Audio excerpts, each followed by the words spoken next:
मिलन की प्रीति कैसे बखानी जाए। वह तो कवि कुल के लिए कर्म मन वाणी तीनों से अगम है। दोनों भाई भरत जी और श्री राम जी मन बुद्धि चित्त और अहंकार को भुलाकर परम प्रेम से पूर्ण हो रहे हैं। कहिए उस श्रेष्ठ प्रेम को कौन प्रकट करे। कवि की बुद्धि किसकी छाया का अनुसरण करे। कवि को तो अक्षर और अर्थ का ही सच्चा बल है। नट ताल की गति के अनुसार ही नाचता है। भरत जी और श्री रघुनाथ जी का प्रेम अगम्य है। जहाँ ब्रह्मा विष्णु और महादेव का भी मन नहीं जा सकता, उस प्रेम को मैं कुबुद्धि किस प्रकार कहूँ। भला गांडर की तात से भी कहीं सुंदर राग बज सकता है। तालाबों और झीलों में एक तरह की घास होती है उसे गाडर कहते हैं।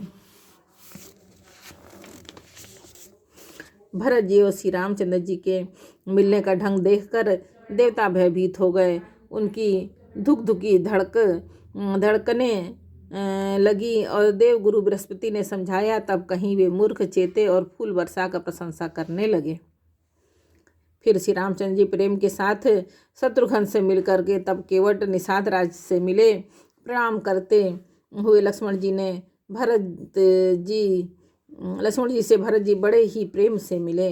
तब लक्ष्मण जी ललक कर बड़ी उमंग के साथ छोटे भाई शत्रुघ्न से मिले। फिर उन्होंने निषाद राज को हृदय से लगा लिया। फिर भरत शत्रुघ्न दोनों भाइयों ने उपस्थित मुनियों को प्रणाम किया और इच्छित आशीर्वाद पाकर वे आनंदित हुए। छोटे भाई शत्रुघ्न सहित भरत जी प्रेम में उमंग कर सीता जी के चरण कमलों की रज सिर पर धारण कर बार बार प्रणाम करने लगे। सीता जी ने उन्हें उठाकर उनके सिर को अपने कर कमल से स्पर्श कर सिर पर हाथ फेर कर उन दोनों को बैठाया। सीता जी ने मन ही मन आशीर्वाद दिया, क्योंकि वे स्नेह में मग्न हैं, उन्हें देह की सुध बुध नहीं है। सीता जी को सब प्रकार से अपने अनुकूल देखकर भरत जी सोच रहित हो गए और उनके हृदय का कल्पित भय जाता रहा। उस समय न तो कोई कुछ कहता है न कोई कुछ पूछता है। मन प्रेम से परिपूर्ण है।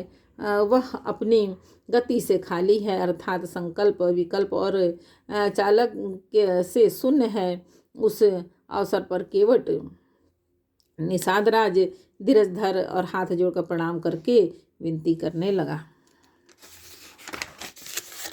हे नाथ, मुनिनाथ वशिष्ठ जी के साथ सब माताएं, नगर निवासी सेवक, सेनापति, मंत्री सब आपके वियोग से व्याकुल होकर आए हैं। गुरु का आगमन सुनकर शील के समुद्र श्री रामचंद्र सीता जी के साथ शत्रुघ्न जी को रख दिया और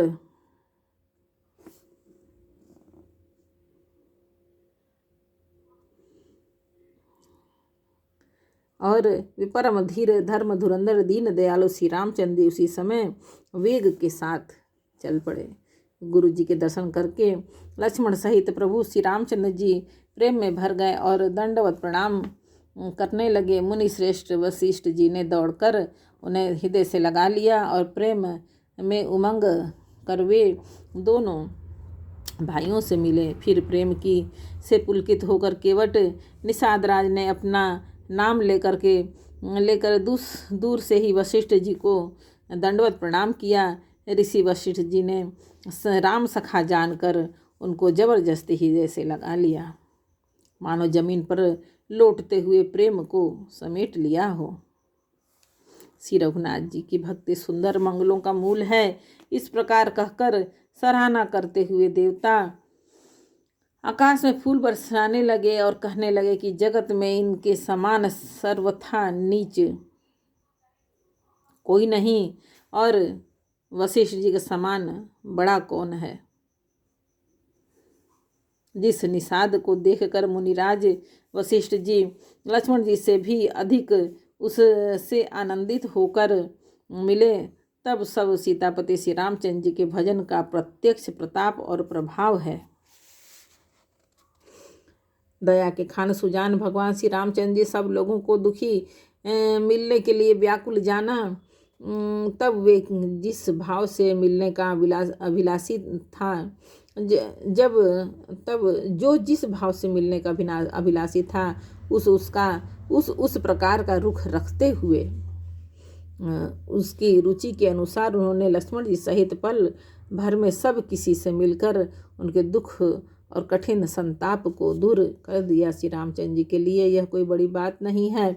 जैसे करोड़ों घड़ों में एक ही सूर्य की पृथक पृथक छाया प्रतिबिंब एक साथ ही दिखती है, समस्त पूर्वासी प्रेम में उमंग कर केवट से मिलकर उसके भाग्य की सराहना करते हैं। श्री रामचंद्र जी ने सब माताओं को दुखी देखा, मानो सुंदर लताओं की पंक्तियों को पाला मार गया हो।